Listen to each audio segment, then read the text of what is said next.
Rage Badger Gaming here, and we are finally doing it, an updated tier list. People were asking for this, specifically, where did the Jaws of the Lion classes fit in? How about the Diviner? And a few comments that are just, hey, this class deserves to be here and there, and I'll admit it, I was wrong at least once. One class in particular I've done a complete turnaround on, but most of them should be just a little bit of reshuffling. But really what we're going to do is just how powerful are these classes. So before we get into that, remember, if you really like our content and want new Gloomhaven every week, remember to like, subscribe, it really does help us out. As a result of me going over long, I will have a minute timer for every class. You can blame Stephanie for this, and I will not go over. We're going to be sorting the classes alphabetically by either their class name or their icon name. We'll show you what you were using for the icons here on this nice, wonderful visual.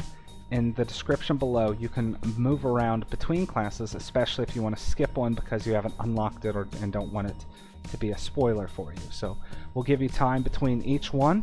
There'll be a spoiler guard between each section, so don't worry, I'm not just going to jump into the next class, rapid fire next minute and rapid fire next minute. We'll give you a little chance to move to the next class, skip around if you want.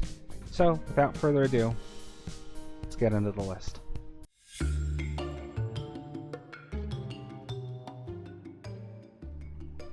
Angry Face, also known as the Doomstalker, is B tier. Why? Well, he actually has some decent burst and some decent sustain damage, and he has incredibly good cards like Expose, Race to the Grave, and Rain of Arrows available at low levels, all at level 1 or 1 level 2. Expose is very good combined with the low amount of rolling modifiers he has, and attacking at least once a turn with advantage. He often ends up very rarely drawing any nulls. Race to the Grave is incredible at taking out some of those really pesky enemies like Forest Imps and Flame Demons, especially Flame Demons. I hate those guys. And it's just hard to fit him in the higher tiers just because some of the other classes can do way more burst damage, way more room clear, just deleting bosses while still giving a very good toolkit. Ultimately though, he is a very strong class and I'm very fond of him. I think there's nothing in the B tier I actually dislike, so congratulations to the B tier Doomstalker. Keep being good, and your mobility is still decent. Alright, it's over. Okay, that's harder than I thought.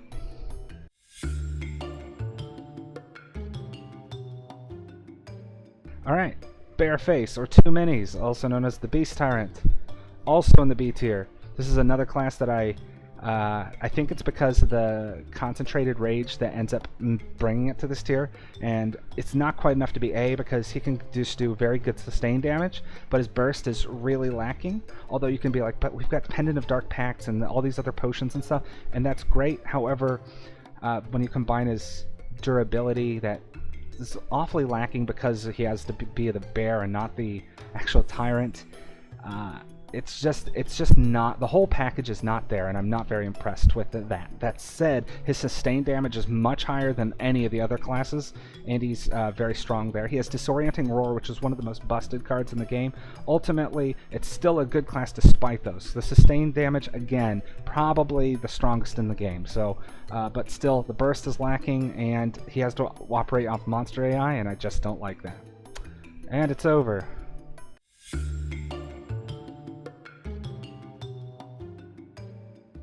Alright, so we have the Brute, and he's C tier.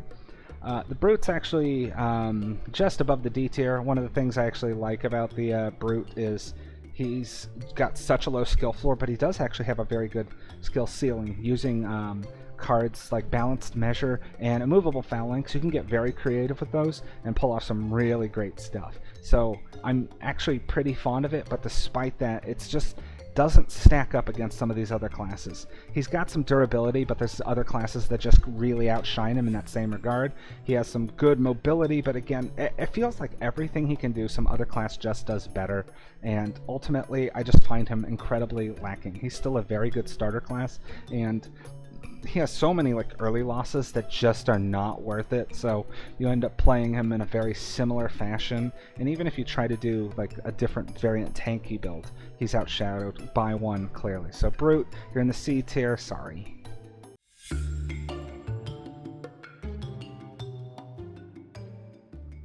Alright, so Circles. This is the one I've had the big change of mind on. The Summoner is in the A tier. it's actually incredibly good. I didn't really give it much thought before, much time before, and I kind of just glossed over it because at a glance it just looked very weak and hard to use. You have to rely on these losses, then bring some of them back, but leave it in play. I'm like, this class is going to exhaust and it's going to be boring. That's not true. It's got several range summons that are actually good, and it's got so many summons that are actually situationally useful. If you look at the scenario, see what monsters are available, you can really use it against the scenario, and you have all the tools there. The Thorn Shooter is incredible, being able to chuck such a long distance attack and poison. The Void Eater with the attack that shoots a curse in the enemy deck every turn. Ultimately, if this is played well, not only can you control the room and end up soaking up a couple hits, recovering stuff, you can do some very good damage, and I think it ends up beating out some of the others. Oh, and it's over. I wish I could go more on that.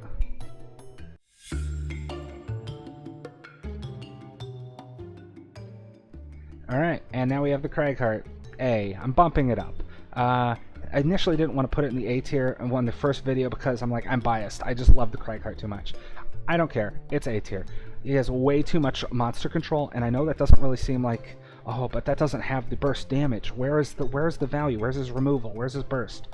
He has it everywhere else. He actually has good burst damage in terms of, especially once he gets blind destruction, where he can slam two things very hard. It's not as incredible as some of the others, but his overall control, being able to put obstacles to force enemies to walk through your annoying maze, it just prevents enemies from attacking, so it doesn't matter how much burst you have. In the correct group, a Cragheart can just control scenarios. You have to be very clever with how things work, but ultimately, being able to blast through shields, being able to force enemies just to completely have these wasted turns, makes them way more valuable when piloted by a smart character. You know what I mean. A smart player can really go very far with the Cragheart. And it's over.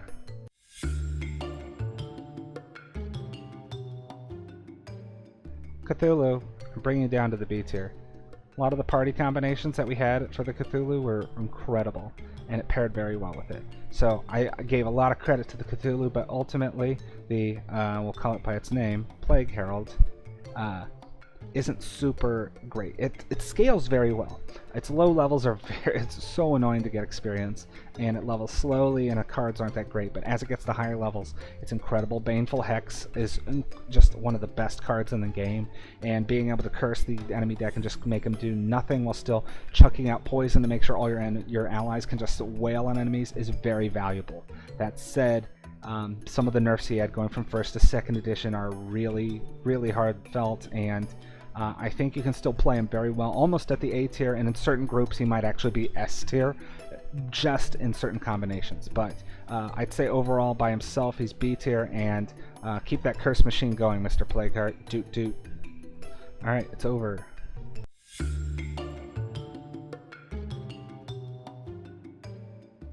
Demolitionist, Jaws the Lion, the first Jaws class, and boom, D tier.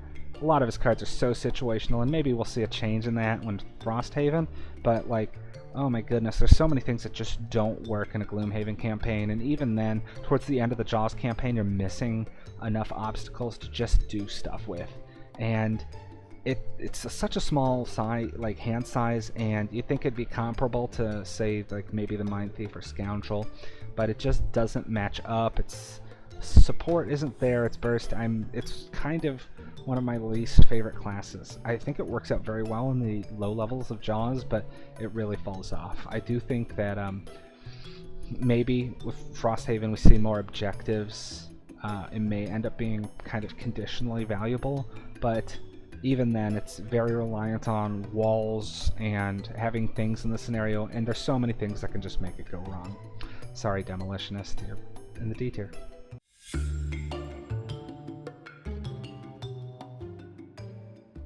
Diviner, Forgotten Circles, A tier. We are doing the updated Diviner with this, and I always rate these on like 3 or 4, favoring 4 players, so I understand 2 player, especially the 2 player Diviner after the update is a lot better, and probably is an A tier if you're playing 2. But holy crap, just the ability to say, alright, here's what's coming up, and being able to plan around that, I think too many people just say, hey, let's get into the game and jump in.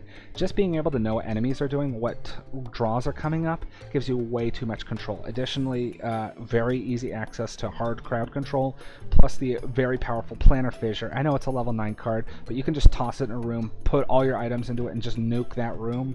It's way too strong. I'm surprised it didn't get a nerf in the change that they did from going to the Forgotten Circles 2nd edition. He's got so many, or she's got so many strong cards. It's just so much control. Not quite the most amount of control, but it's there. A tier, Diviner. It's over.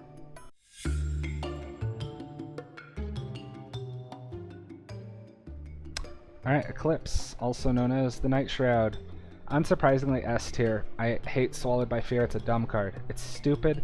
This whole class is dumb. Swallowed by Fear is just a dumb card. 2 elements, kill anything as long as it's not a boss or a named enemy.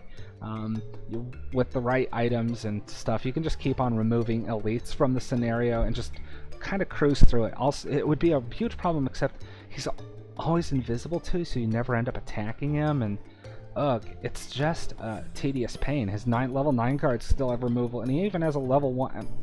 There's just too many kill effects, all concentrated in one class, and they're non-loss kill effects. I don't know how this is supposed to be designed to think like, hey, he's got a moderate health pool, and he's got a 9 hand size, so he should be ahead of the curve, right? But so is the Scoundrel, and it just blows the Scoundrel out of the water. He's basically Scoundrel ++. Eclipse, you're overpowered. You're going to stay there.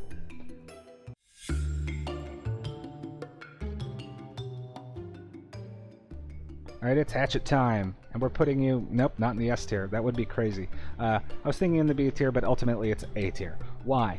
Burst damage. It's hilarious how you can bring a character in who's got okay mobility, very good looting, and the funny part is the items in the campaign are supposed to be more tailored for Jaws of the Lion to give you like a little bit more favor on those ranged attacks because of the Hatchet and Redguard, but he actually gets way more out of the Gloomhaven items. When you dunk everything into a Hatchet, it's incredible. Adding enhancements, he's got the pips in the right places, and you don't see that in the Jaws campaign. Try to play 1-in-1, do it smart, and you can actually literally just bring a good sustained damage build, get some stuff, and then once you fight a boss or a last room, just burst through it and watch as things just die. And sometimes like there's other classes like the Scoundrel where you can be like, but I can also delete bosses, but you have to make choices. The Hatchet just gets these with their naturally good cards, and then they just bring a delete button with them. It's crazy. That's all I have to say about that. A tier, Hatchet.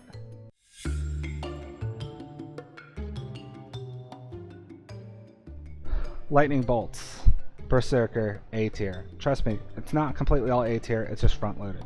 Lightning Bolts, Berserker. So holy crap, I love this class. It's so silly. First off, just the ability to say, hey, I'm going to attack equal to my health, and then boom, lose all of it. And then how much health I've lost, boom, attack. I know they're losses, but that's just, with Strengthen, it's just going to hammer through stuff. It's incredible.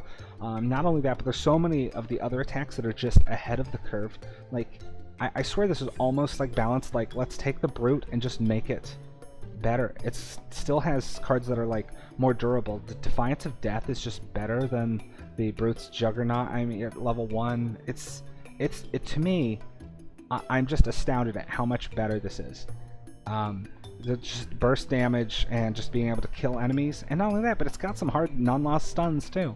Ends up being very valuable, very durable. Love you, Berserker. It's great in any party.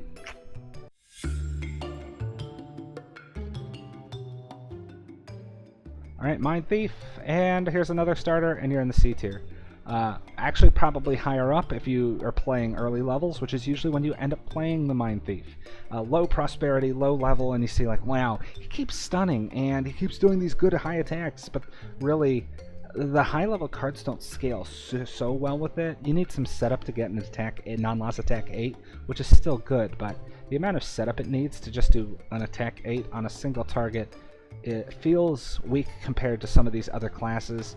He's still very good. He's got hard crowd control. He's got good burst damage, but it's just lacking as an overall package. He's not durable. You need to bring specific cards in just to give him the correct amount of mobility. He's got a summoning stuff, which you can basically ignore, and in the end, once you've got all the items accessible to you, like even the Hatchet, the Cragheart, all these other ones end up just kind of overshadowing it. It's still fun, and I love it at low levels.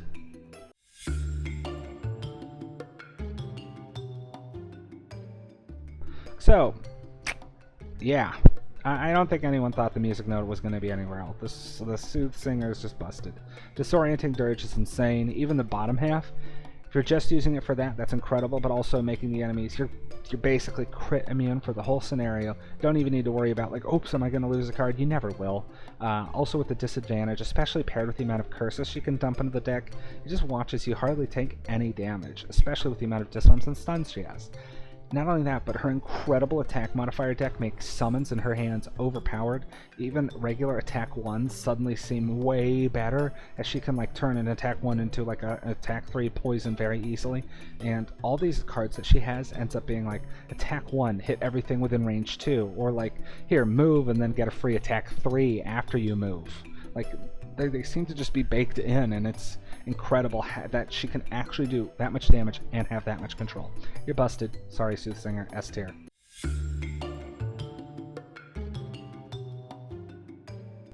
Redguard.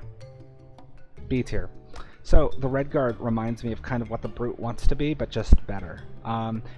He also has like other similarities with another class. We'll get on that later. But the Brute is just not as durable as the Redguard, and the Redguard just has everything it needs to just not only stand and kind of tank a bit, but he can just bounce back damage. He's got some close proximity with only range 1 and 2 attacks, but they end up having a lot of control baked in with it. Just to be able to say like, hey, non-loss immobilize, hey, I'm shielded, and just watch as you go through enemies and just take over a scenario. You're not going to kill stuff fast, but that's where the rest of your party comes in. Your damage is just okay, but everything else, your hard control, your durability, your just ability to make a room less threatening is such enforced. That said, because the lack of removal, and it ends up not being as good enough to really warrant the A or the S tier. Sorry, that much control is good, but you need way more control to be a higher tier. B tier, Redguard.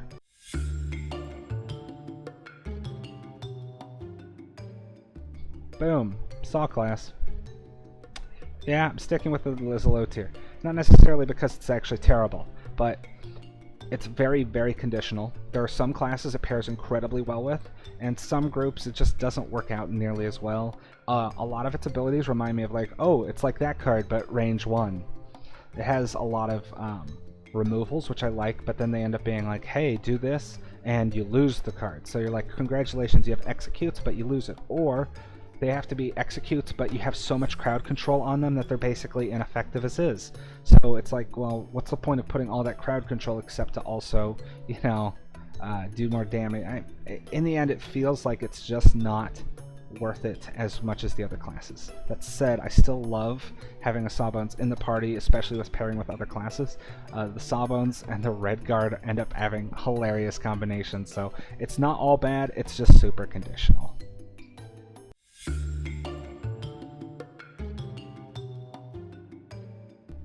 Alright, so the Scoundrel is B tier. I had it as A tier before, but I've kind of come down on it.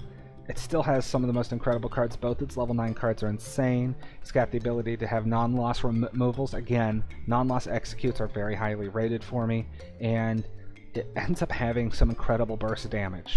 But despite its burst damage being kind of outclassing other people in its tier, it's just harder to get everything lined up and do as much as the classes above it. Compared to the damage dealers on the tier above it, it just doesn't feel like it's doing as much, and it is still ahead of the curve of like the Mindthiefs and the Brute. So I'm still going to leave it in this B tier, but it's got the ability to do stuff at range and at melee. It's got removal, it's got invisibility, so it doesn't necessarily need all of that invisibility. So Scoundrel, you're pretty well balanced, so hope you like it there. Sorry you're not in the A tier anymore. Ooh.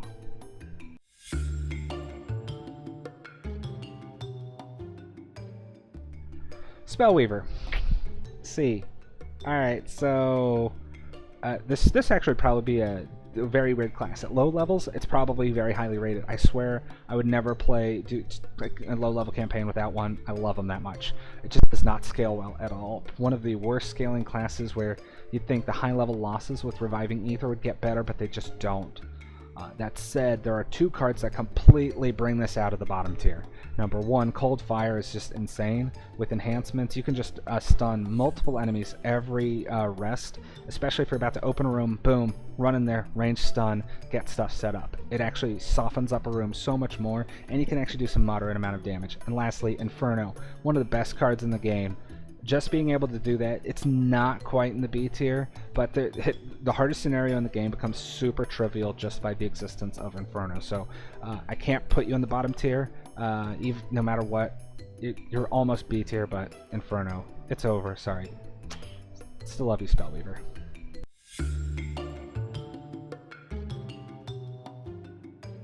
Praise the Sun, A tier. Alright, it's what can you say? You can build this so many ways. You can hybrid into support, give people the ability to just remove a bunch of poison and wound, which is great.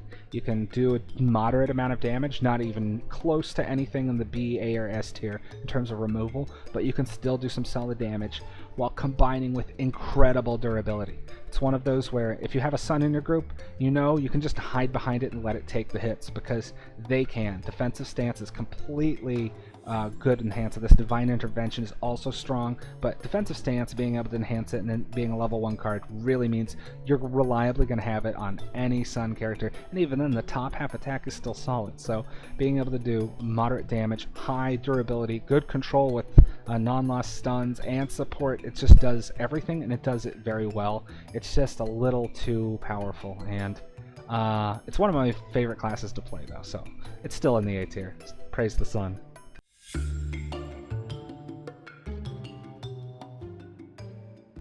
Alright, so 3 spears. The Quartermaster, yeah, it's in the S tier. I don't think anyone ever was going to say it wasn't going to be in there.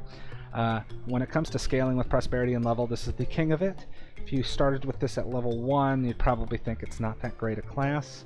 But it quickly turns into stuff like infinite combos. You can get 500 experience in one scenario. You can you can do the most. I think this is the most amount of potential damage I've seen in a turn, except for maybe the Spellweaver on certain scenarios. But the fact that it's like, well, in one scenario the Spellweaver can do this much damage in a turn. The Quartermaster can do like that much damage almost in basically any scenario, and it's just insane the amount of burst damage you can do. You can just make rooms straight up vanish. Depending on how your deck is shuffled, you can just watch the whole room explode. And I think this class is just the dumbest thing ever. Anyway, it's overpowered.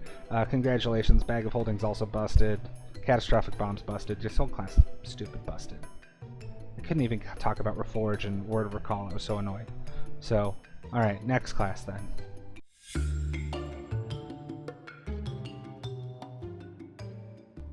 Alright, the Tinkerer, and no one's surprised I'm putting it in the bottom. It's not bad at low levels, but it scales poorly. None of its abilities are particularly impressive, but it is nice that with a 12 hand size you can afford to reliably burn some losses. And it does have some strong losses, especially at low levels. I mean, I even like Ink Bomb. Ink Bomb with Eagle Eye Goggles. It can really save like some of those early scenarios where you think, oh my god, how are we going to get through this? Boom, blow some damage, especially because a lot of the enemies in there only have single digit health. You can watch how this suddenly makes the scenario easier and go, man, the Tinkerer is good. Until you realize that none of these attacks really feel that strong in higher scenarios. It's really nice to have non-loss hard crowd control. I love stuff like Stun Shot, but ultimately it just doesn't seem to scale well, and it's once you get to really bursting out the items like you know, Ring of Haste and whatnot, it doesn't feel like he really gets so much more powerful as say some of the other classes do. So Tinkerer, you're an A in our heart, but a D on the tier list. And it's, yeah, ran out of time.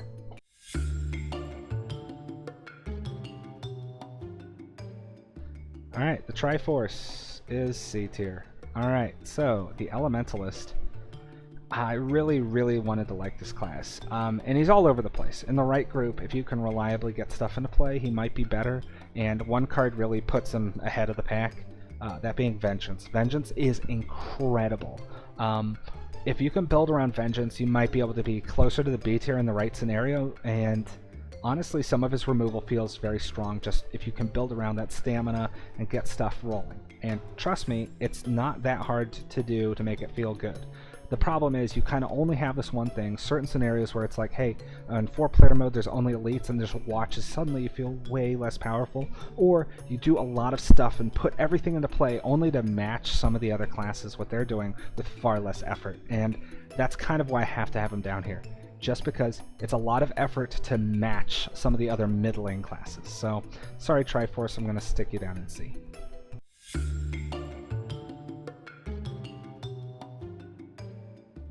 Voidwarden, you're going in the B tier. Alright, I actually really like the Voidwarden, and I know that's a little bit of bias, but holy crap, just, it's a lot of control. It's so much, and I know some people don't like it, but Master Influence, some of those attacks you can burst out with it, especially pairing with certain classes that can provide their own buffs, is incredible. So it's a lot of, I know, conditional stuff, but she can just make enemies completely walk off, attack other enemies, and just watches you use their own stuff against them, especially because I hate flame demons, and watches you can make them retaliate against each other and blow themselves up. I love that crap so much, and it just makes scenarios way more softened. I think a lot of people end up using the Voidwarden kind of just as a, hey, let's throw some curses out there and do attacks. Focus on just controlling enemies. It's actually incredible how much you can soften up scenarios.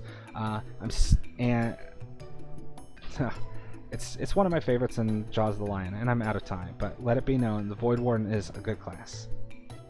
Really like one of these classes, or really want to disagree with me, just let me know in the comment section below. And remember, like, subscribe if you've stuck around this far along in the video, and thanks for watching.